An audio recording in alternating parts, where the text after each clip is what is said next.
au début du 19e siècle. J'ai envoyé cette lettre hier dans le groupe WhatsApp de l'Église.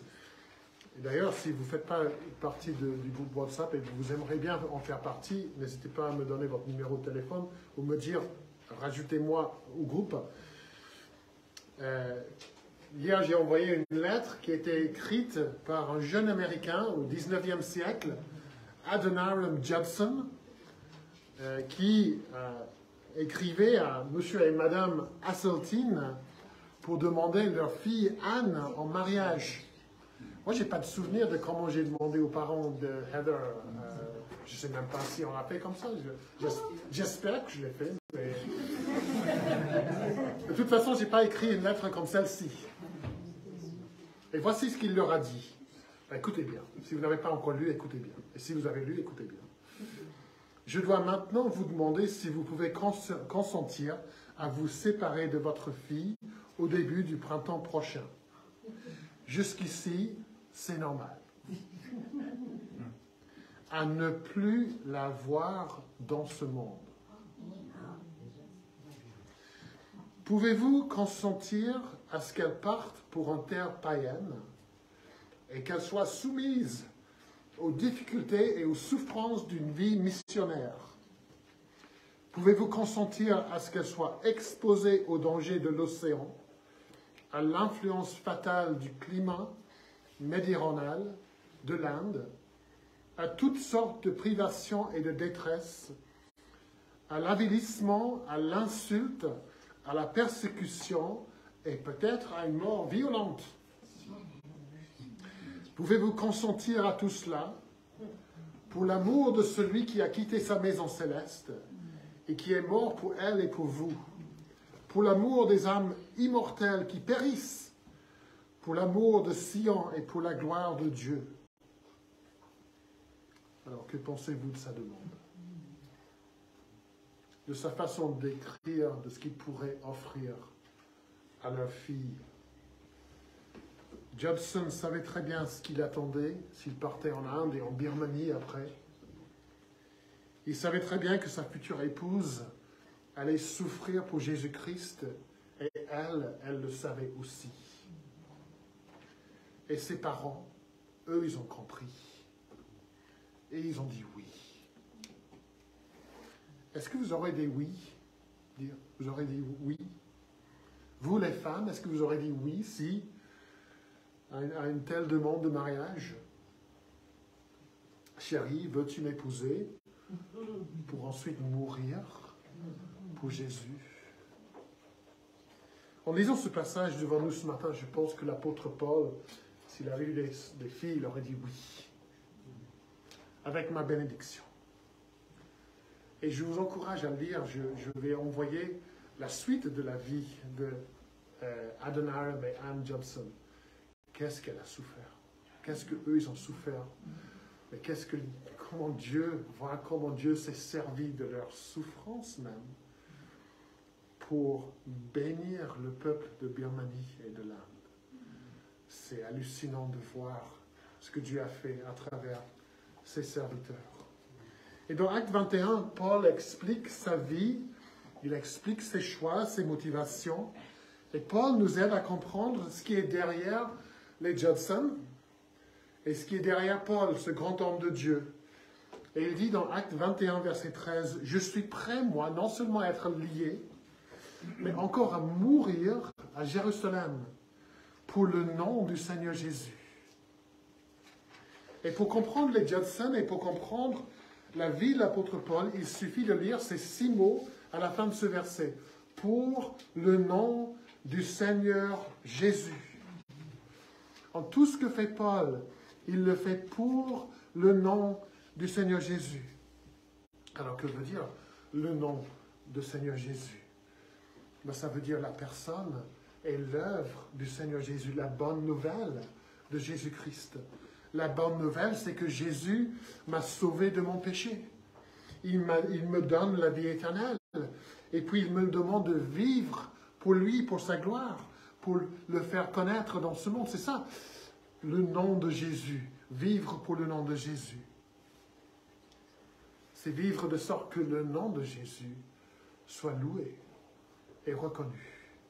C'est pour que le monde, vivre de sorte que le monde sache que Jésus est venu dans le monde pour sauver les pécheurs. Et ce matin, je vais regarder ce chapitre avec vous pour voir à quoi ressemble une vie vécue pour le nom de Jésus. Comment, moi, puis-je vivre pour le nom du Seigneur Jésus? Nous vivons tous pour quelque chose, pour une chose ou une autre. On peut vivre pour son propre confort. C'est ça qui motive ses choix. On peut vivre pour sa carrière. Ça peut être ce qui est derrière ses choix. Pour sa famille, pour son plaisir. Nous avons tous une cause, au moins une cause pour laquelle nous vivons. Mais le chrétien est appelé à vivre pour le nom du Seigneur Jésus. Alors comment le faire? Le verset 1 à 16 nous aide à voir. D'abord, ce que nous voyons, c'est quand on vit pour le nom du Seigneur Jésus, on n'est pas facilement dérouté. On n'est pas facilement dérouté. Les versets 1 à 16 décrivent pour nous le voyage de Paul à Jérusalem. On sait qu'il va avec de l'argent donner des églises qu'il a déjà visitées pendant son voyage missionnaire. Paul, il explique ça dans Romains 15, 25 et 26. Il dit « Maintenant, je vais à Jérusalem pour le service des saints, car la Macédoine et l'Achaïe ont bien voulu s'imposer une contribution en faveur des pauvres parmi les saints de Jérusalem. » Voilà le but, un des buts de son voyage. Et au chapitre 20-22, Paul explique que c'est bien l'Esprit Saint qui le pousse, qui l'envoie à Jérusalem. Nous lisons, « Et maintenant, voici, lié par l'Esprit, je vais à Jérusalem. » Il y a une vraie détermination chez Paul. Il sait ce qu'il a à faire pour le nom du Seigneur Jésus. Et comme on a déjà vu, Paul sait aussi que la tribulation et la persécution l'attendent à Jérusalem. Il dit encore au chapitre 20, « Je vais à Jérusalem, ne sachant pas ce qui m'y arrivait, ce qui va m'y arriver, seulement de ville en ville, l'Esprit Saint m'avertit que des liens et des tribulations m'attendent. » Donc, même si ce n'est pas précisément ce qui va se passer à Jérusalem, il peut deviner.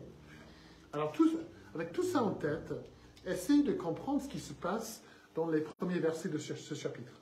D'abord, au verset 1, c'est Luc qui parle. Il dit « Quand nous sommes parvenus à nous séparer d'eux ». Pas grand-chose dans cette phrase. Si. Paul, Luc et leurs compagnons de voyage se séparent des anciens de l'Église à Éphèse, et comme on a vu dimanche dernier, c'est une séparation douloureuse. Mais le verbe qui est traduit « se séparer » ici pourrait être traduit « s'arracher ». Un mot qui démontre toute la force des émotions. L'amour entre Paul et les anciens est tel que l'apôtre doit littéralement s'arracher d'eux. Tellement c'est difficile de se séparer les uns des autres. Et ce serait tellement facile pour Paul de choisir d'éviter cette séparation douloureuse, d'éviter ce déchirement. Ce serait facile pour Paul de rester plus longtemps parmi ces gens qui l'aiment, qui l'apprécient, au lieu d'aller vers les gens qui vont le persécuter. Et puis avec les faux enseignants qui vont arriver dans l'église à Éphèse, ne serait-il pas utile pour Paul de rester un peu plus longtemps pour protéger les brebis de ces loups qui vont arriver dans le troupeau? Mais Paul dit non. Pour la cause, pour le nom du Seigneur Jésus, je dois me rendre à Jérusalem. Il ne laisse pas les liens affectifs le dérouter. Et au verset 2, on voit encore la détermination de Paul de se rendre à Jérusalem sans délai. Et là, il faut regarder la carte pour voir ça. Je l'ai déjà expliqué aux enfants. La route la moins dangereuse, ce serait de longer la côte, d'aller de ville en ville. Mais Paul dit non, il faut que je m'y rende rapidement.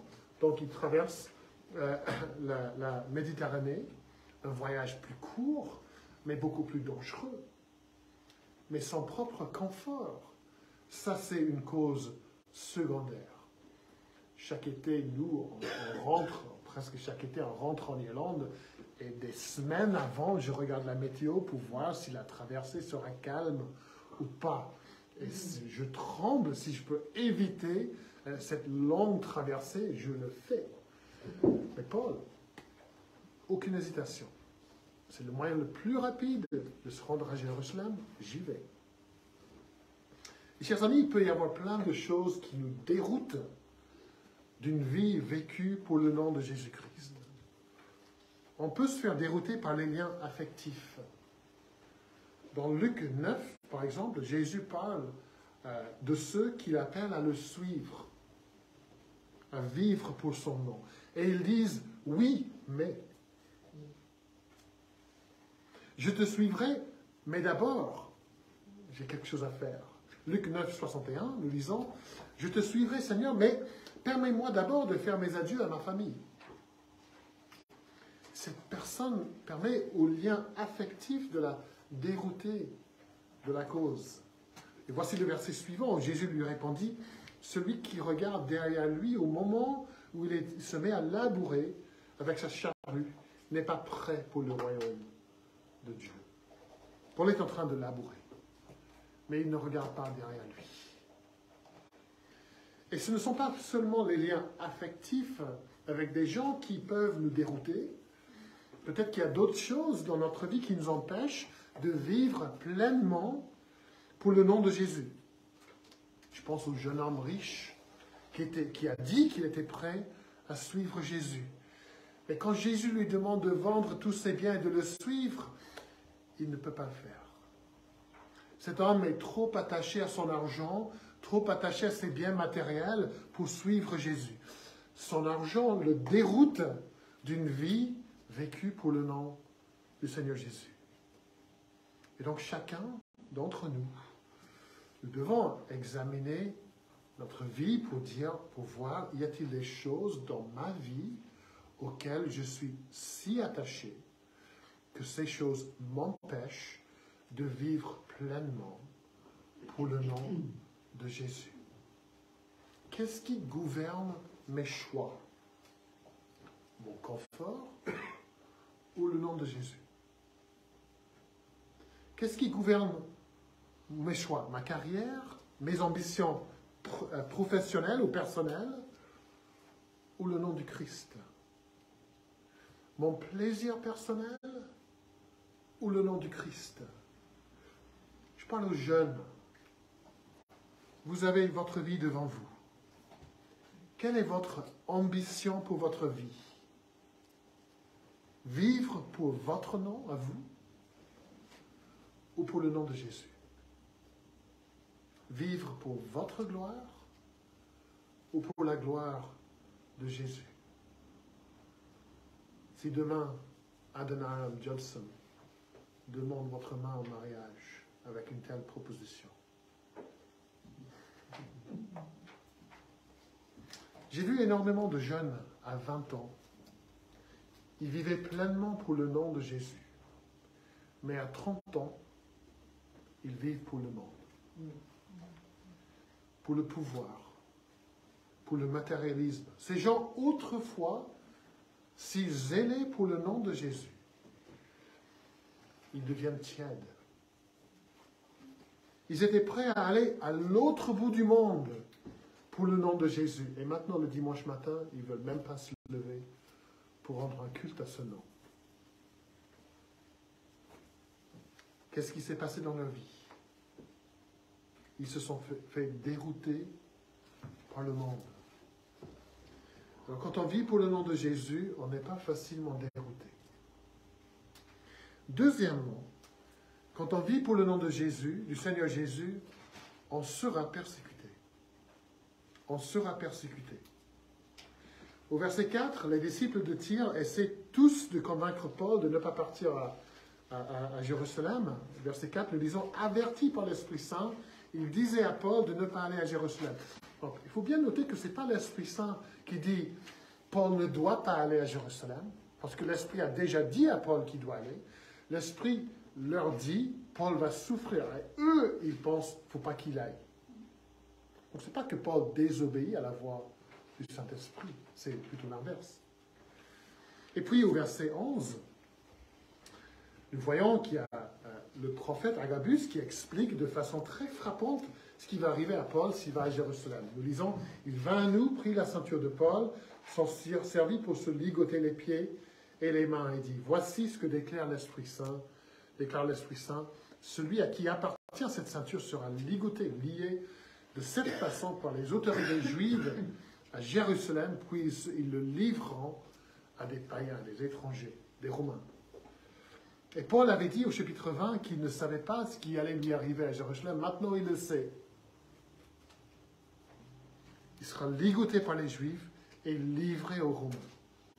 Il va souffrir. Il va peut-être même mourir. Et regardez le verset 12 pour voir comment les amis de Paul réagissent à cette nouvelle, à cette prophétie. Après avoir entendu ces mots, nous-mêmes, Luc fait partie, Luc qui a écrit l'évangile, Luc qui fait partie de nous, nous-mêmes ainsi que les frères et sœurs de Césarée avons supplié Paul de ne pas monter à Jérusalem. Paul, ne va pas s'il te plaît à Jérusalem, tu es sûr d'être persécuté. Ils vont te jeter en prison. Ils vont te tuer, Paul. Et la menace, ni de la persécution, ni de la mort, ne sert à dérouter Paul. Et vous voyez la détermination qu'on voit dans une vie vécue pour le nom du Seigneur Jésus. Un auteur écrit ceci, ni le rappel des persécutions à venir, ni les supplications des croyants bien intentionnés ne sont parvenus à détourner Paul de sa mission. Il sait qu'il sera cruellement persécuté à Jérusalem. Peu importe. Et au verset 13, il dit, je suis prêt, moi, non seulement à être ligoté, mais encore à mourir à Jérusalem pour le nom du Seigneur Jésus. Et ce n'est pas que Paul cherche des situations où il sera persécuté. Ce n'est pas qu'il sort la carte de portes ouvertes pour trouver alors, où sont les pays où la vie est la plus difficile pour les chrétiens, j'y vais. Non, ce n'est pas ça. Il n'est pas casse-cou. Mais il comprend que quand on vit pour le nom du Seigneur Jésus, on sera persécuté. On devra faire face à l'opposition et à l'hostilité. Et ça, c'est une réalité qui est partout dans la Bible. Je ne vous annonce pas une nouvelle ce matin. Quand on vit pour le nom de Jésus dans ce monde, on devra faire face à la persécution. Jésus le dit dans Jean 15, 20. Le serviteur n'est pas plus grand que son maître. S'ils m'ont persécuté, et ils l'ont fait, ils vous persécuteront aussi. Quelques versets plus loin, Jean 16, 33, Jésus dit, vous aurez des tribulations dans ce monde. Il ne rajoute pas, peut-être. Paul écrit à Timothée dans 2 Timothée 3, verset 12. Tous ceux qui veulent vivre pieusement en Jésus-Christ seront persécutés. Alors, je suis tenté de poser la question, pourquoi y a-t-il cette persécution? Pourquoi Paul va-t-il souffrir? Pourquoi Jésus a-t-il été crucifié et persécuté? Pourquoi aujourd'hui les chrétiens du monde entier sont-ils persécutés? Comment expliquer ça? Alors, pour répondre à ces questions, je vous parle d'un reportage que j'ai vu récemment. Un homme politique important au Royaume-Uni, il a rendu visite à une église dans un quartier défavorisé d'une grande ville. Et cette église-là organise toutes sortes d'actions, toutes sortes d'activités en faveur des pauvres, en faveur des personnes marginalisées, des minorités. Cette église cherche à répondre aux besoins matériels des gens. Et ça, c'est une bonne chose. Ce n'est pas une mauvaise chose de répondre aux besoins des uns et des autres. C'est bien de se soucier des besoins matériels des autres. Et cet homme politique, il a loué les efforts de l'Église. Vous êtes des gens bien, la société a besoin des gens comme vous, et le monde applaudit l'Église de Jésus-Christ pour ses bonnes œuvres. Mais comment est-ce que le monde réagit quand l'Église commence à prêcher la parole de Dieu? Comment le monde réagit-il quand l'Église commence à parler du jugement de Dieu contre le péché, du besoin de se repentir, de croire en Jésus-Christ, le seul chemin vers Dieu, le seul médiateur, comme on a vu mercredi, entre Dieu et les hommes? Quand on commence à dire aux hommes que Jésus est roi et que Jésus doit régner dans leur vie, comment est-ce qu'ils réagissent? Vous êtes des gens bien, le monde a besoin, non? Quand on annonce que le roi Jésus nous appelle à nous agenouiller devant lui, quelle est la réaction du monde? Le monde aime bien l'Église qui fait des œuvres caritatives. Mais l'Église qui ose appeler le monde à la repentance et à la foi, cette Église, il faut la fermer.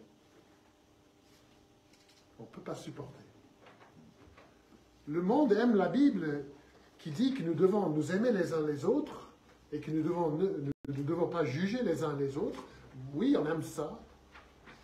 Mais la Bible qui dit que nous sommes morts dans notre péché, que nul n'est juste, que tous ont péché, ça c'est un message que le monde ne supporte pas. La cause du Christ montre aux gens leur faillite spirituelle et morale. Elle dit aux gens qu'ils sont perdus sans Dieu. Elle dit que nous ne pouvons rien faire pour nous sauver nous-mêmes. Et ce message porte un coup droit au cœur du monde qui ne veut pas se soumettre à Dieu. Ce message met en colère un monde qui ne veut pas que Jésus règne, qui ne veut pas admettre ses torts, qui ne veut pas accepter ses besoins. Vous avez des amis qui vous aiment, j'espère, qui vous apprécient, mais essayez de leur parler de leur besoin d'un sauveur.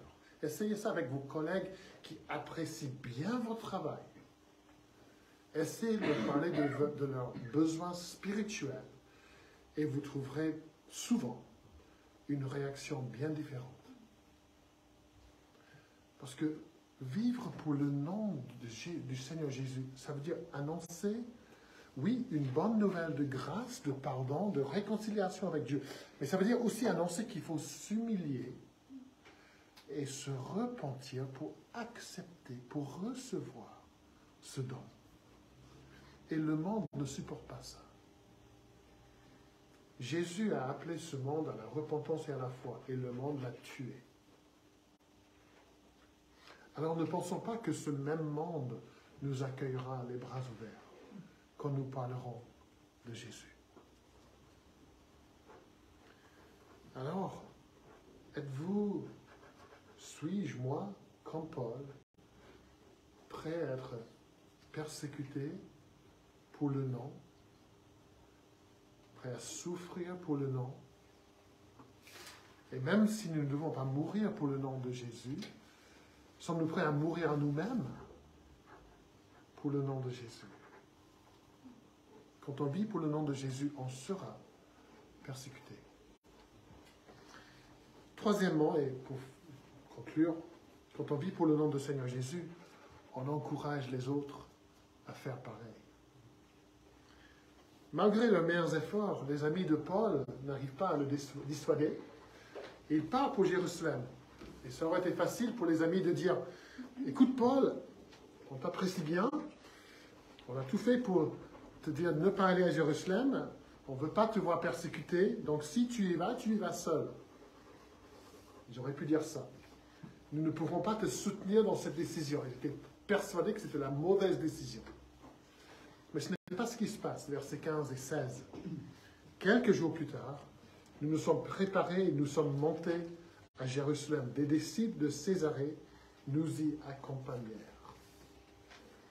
Les amis de Paul et les disciples de Césarée, ils savent ce qui va arriver à Paul, à Jérusalem, et ils ne sont pas bêtes. Ils savent que si Paul est persécuté, ses amis le seront aussi. Mais ils partent avec Paul à Jérusalem. La vie, le courage de Paul et son dévouement à la cause de Jésus sont contagieux. On peut imaginer Anne Johnson qui dit à Adoniram, je veux bien t'épouser, mais après notre mariage, toi tu vas partir et moi je reste ici. Non. Non. Pour citer Céline Dion, c'est pas quelque chose que je fais souvent dans mes prédications, j'irai où tu iras. J'irai où tu iras. Paul, j'irai où tu iras. Et c'est un des grands principes de la foi chrétienne, qu'en menant une vie pour le nom du Christ, on encourage les autres à faire pareil. Nous le voyons dans l'Ancien Testament. Comment le courage des uns et des autres fortifie le cœur faible des gens autour. Josué, les juges, David, Jonathan, Daniel, et ainsi de suite. Nous voyons bien dans le livre des Actes que le service et même le martyre des uns et des autres sert à inspirer les autres. Et voilà une des raisons pour lesquelles Dieu nous met dans une église.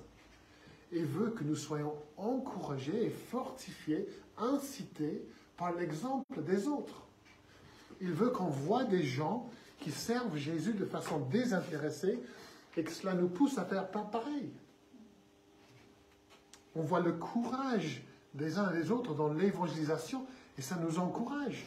Ben, si mon frère, ma soeur, elle peut parler comme ça, ben, moi aussi, je peux le faire. Il veut qu'on voit des frères et des sœurs lutter contre la tentation et que cela nous fortifie pour notre lutte personnelle. Il veut aussi qu'on voit les gens qui subissent la persécution avec foi, confiance, courage, et que cela nous aide quand nous serons persécutés.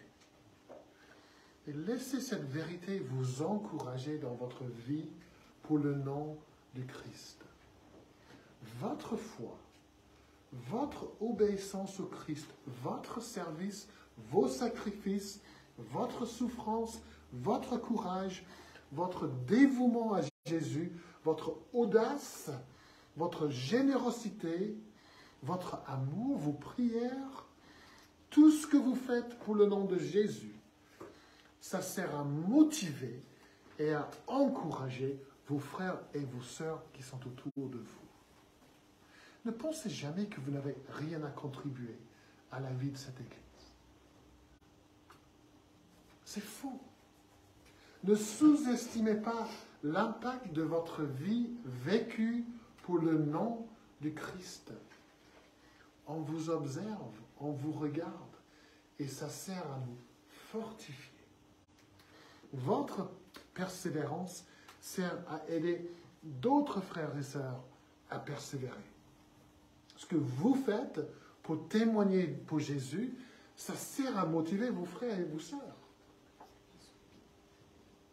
C'est une des choses que j'adore dans les échanges, quand on parle ensemble ou après le culte, après l'étude biblique, on parle des conversations qu'on a eues, des difficultés qu'on a eues, des persécutions qu'on a subies, et ça sert à fortifier, à encourager les autres. Mais si l'exemple de Paul sert à motiver les disciples, en réalité, c'est l'exemple de Jésus lui-même qui motive.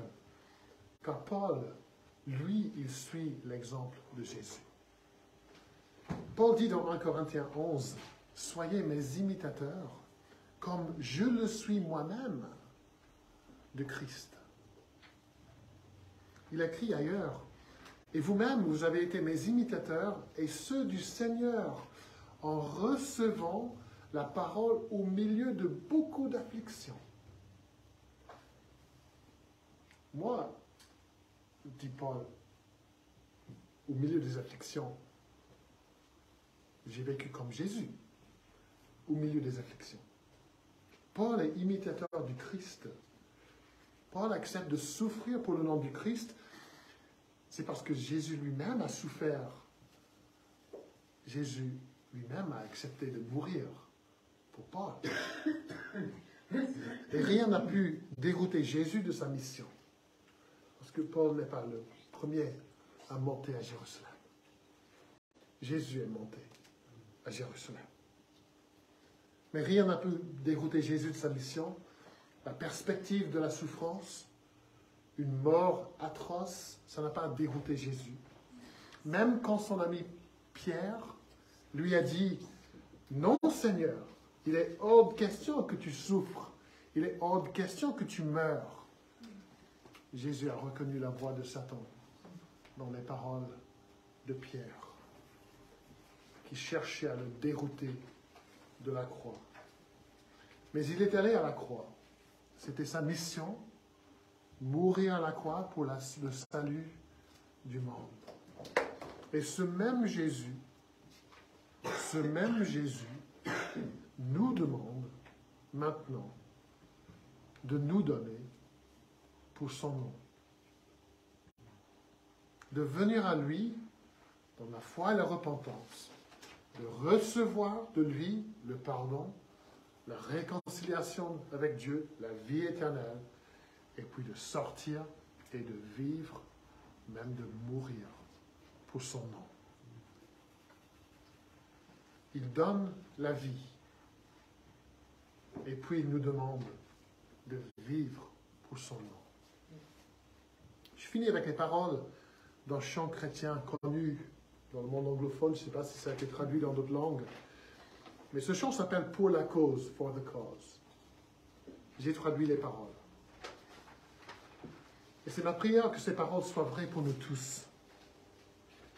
Pour la cause du Christ le Roi, nous donnons nos vies une offrande, jusqu'à ce que toute la terre résonne de la louange incessante au Fils. Que ce soit le refrain de ma vie, vivre, c'est le Christ. Mourir m'est un gain. Renoncer à moi-même, prendre ma croix et suivre le Fils.